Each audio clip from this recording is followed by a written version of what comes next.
FBI agents of Reddit. What's something that you can tell us without killing us? I worked with the Australian Federal Police with the Spider Squad doing computer stuff for them in regards to pedos and finding trafficking victims. It is the most heartbreaking work, but when you get them, the office looked like NASA after a Mars landing.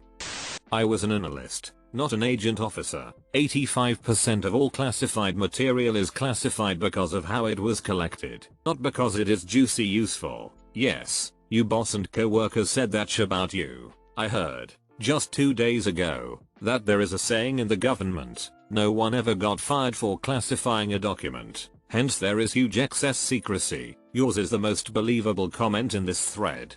My dad worked for GCHQ in the 80s doing voice recognition, and he can't say anything more for a decade more. The way they can recognize you by Siri Google today was being used in the 80s, just a bit slower.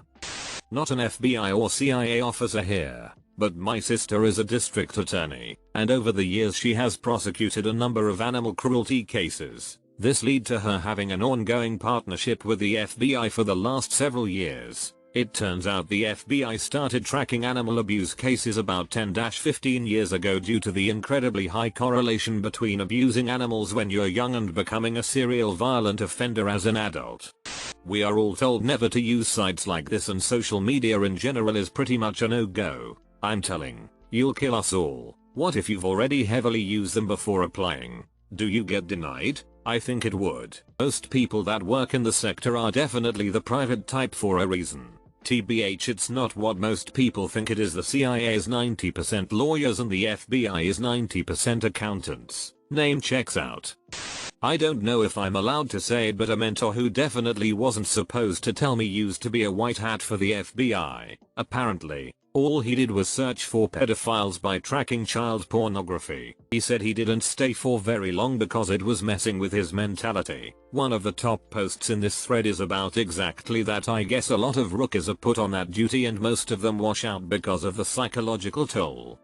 My dad worked for the government, and he told me that anytime he had a meaningful interaction with someone who wasn't American, i.e. going over to my friend's house for Lunar New Year, or going on vacation to Canada, he had to report it all. And if he saw anything suspicious, went through a clearance upgrade and got asked about a couple of people that I know through friends who I didn't include on my paperwork, and if I knew their background. It's the nature of how they process the contacts you listed.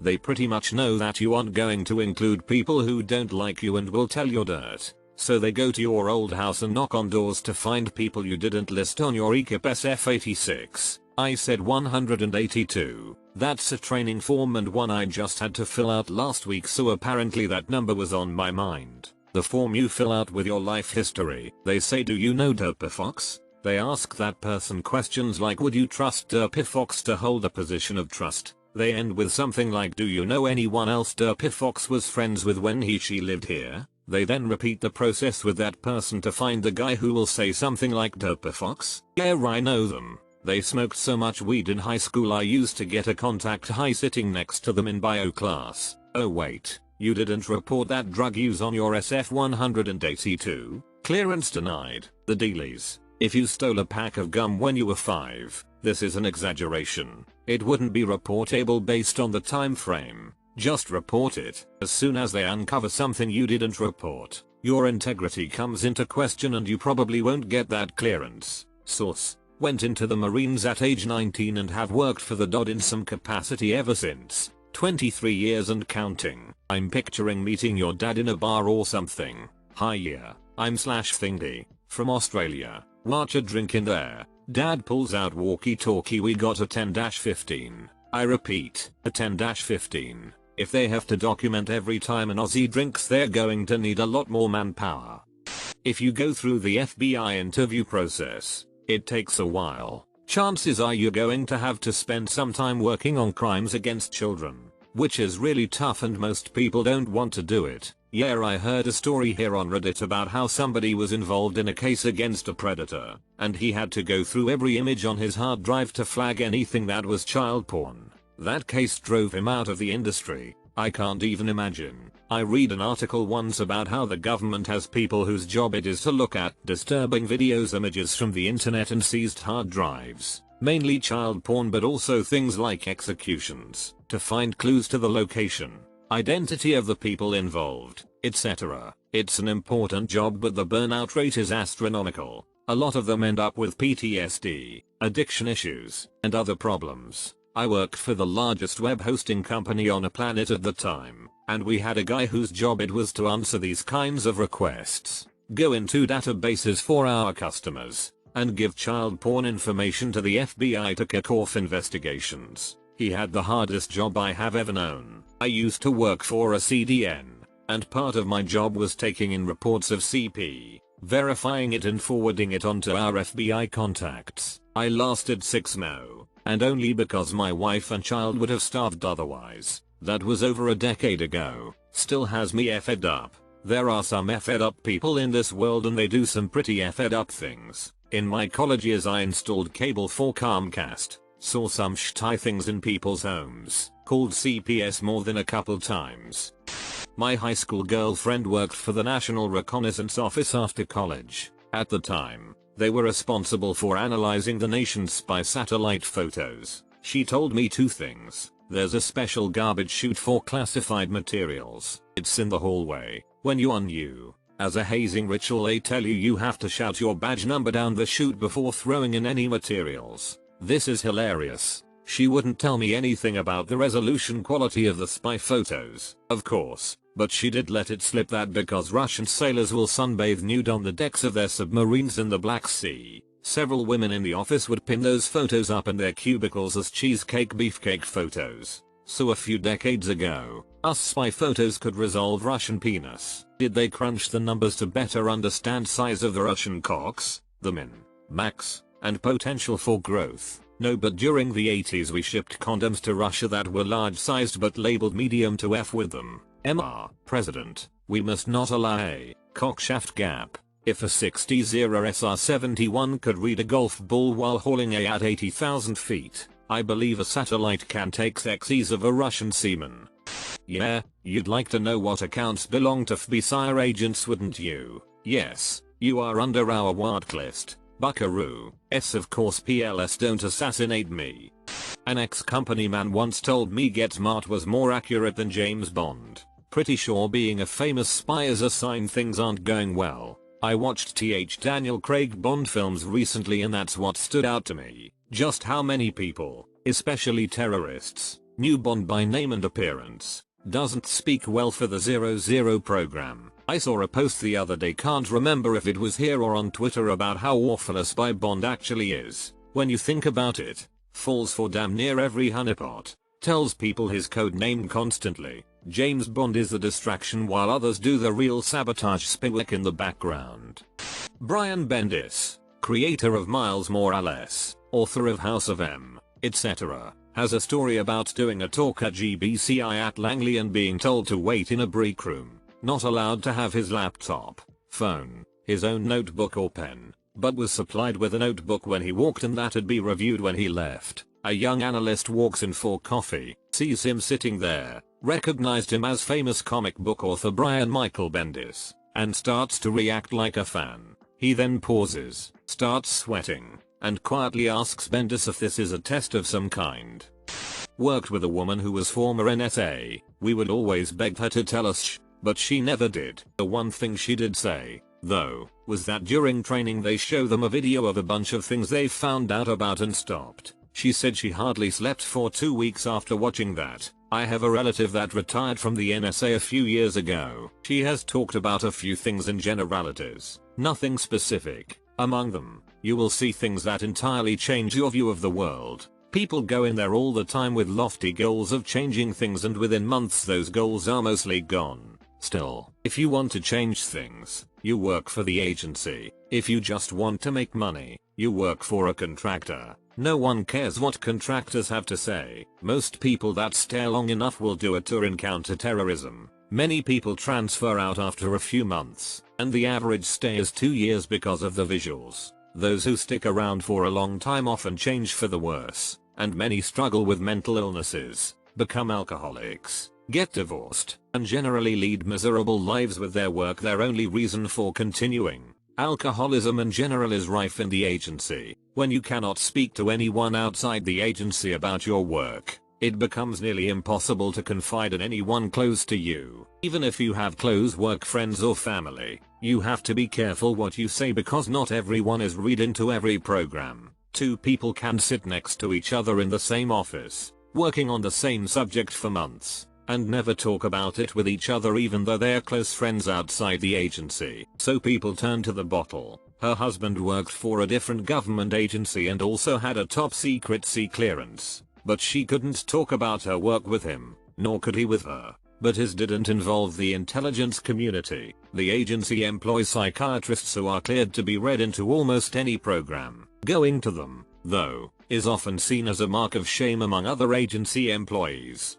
so they are not used nearly as often as they should be. She told me most of these things while trying to recruit me. She believed that I should go in knowing what to expect. I eventually declined to apply. That is really a shame that the stigma is still there for psychological help. Are we still too proud to acknowledge that seeing the kind of they do has a serious toll on their mental health? Show them a video of a bunch of things they found out about them, the recruits, or, like, general things the NSA found out as part of their work, probably examples of what they prevented, etc. Showing that while much of the work is thankless and boring, it's worth it when you finally catch some dickheads with plutonium or something.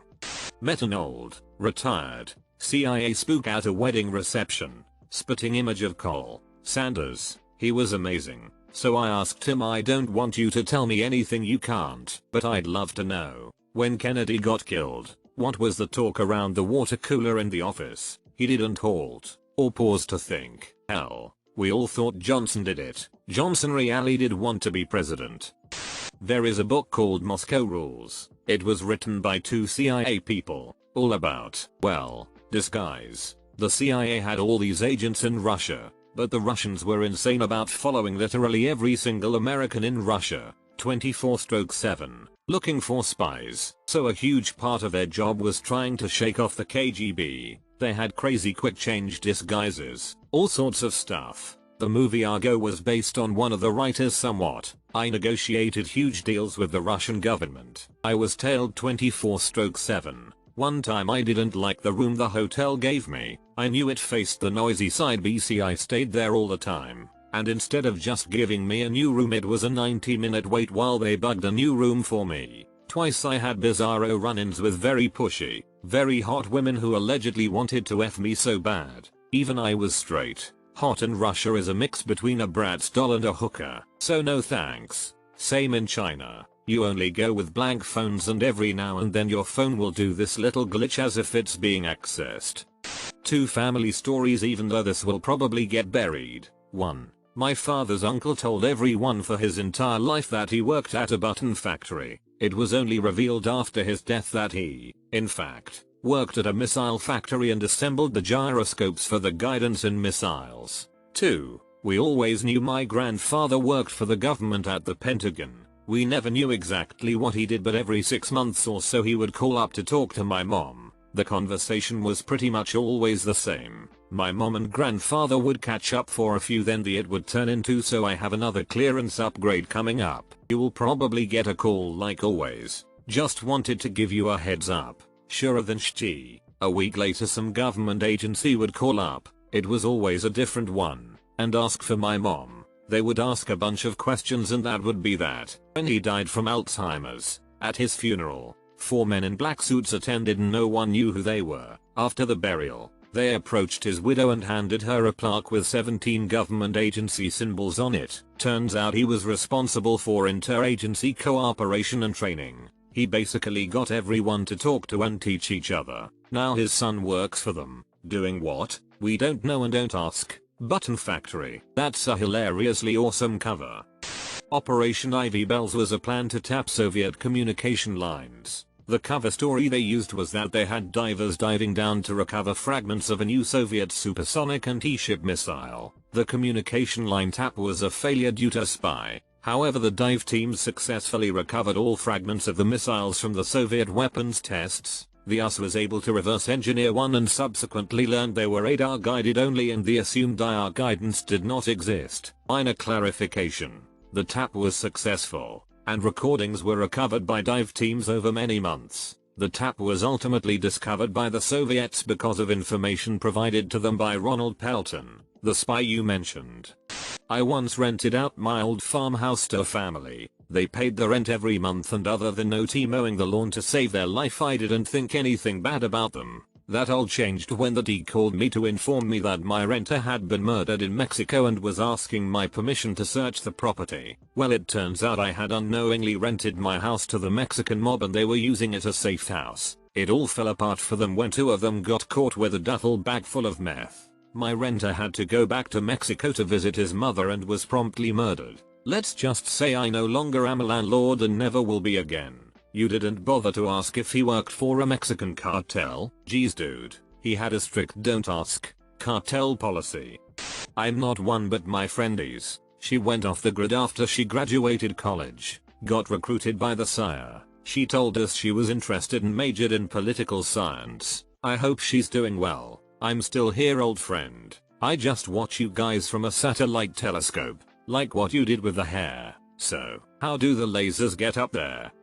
My great uncle told us late in his life that he didn't work for GE as an engineer his whole career. He actually worked for the CIA, and that's all he would say. Also sounds like a top tier uncle style trolling maneuver, lol. If I make it to an old age and have young nieces nephews, I'm totally telling only one of them that I work for the CIA.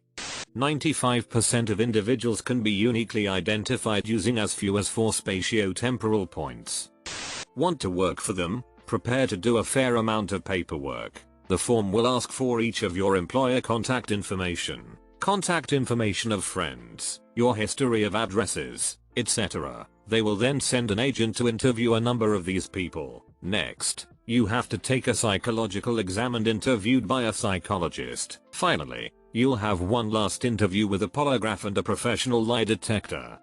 I talked with some CIA recruiters towards the end of college and almost applied earnestly after a large group Q&A and then a much smaller one. The thing that stuck out to me was that the guys said most CIA agents are out of shape and have limited combat training with guns or hand-to-hand. They made it clear that it's the military that uses force. If confronted, they were trained to immediately surrender, or to drop their bags and run if possible. Fun fact, the I stands for intelligence, not incredibly deadly person. What about incredibly deadly experiments on the US population? My sister is an intelligence officer who was assigned to Special Forces Free on board in Afghanistan for a period. She had to go through a gun qualification course and failed. This meant that she was not allowed to carry a firearm while deployed. The instructor told her she was one of a very select group so bad at shooting that they could not pass, and then jokingly gave her a knife to carry. She spent the deployment doing whatever she does, some sort of analysis, and then hanging out around the gym so she could watch buff Special Forces guys lift. I'm not sure why this would be surprising.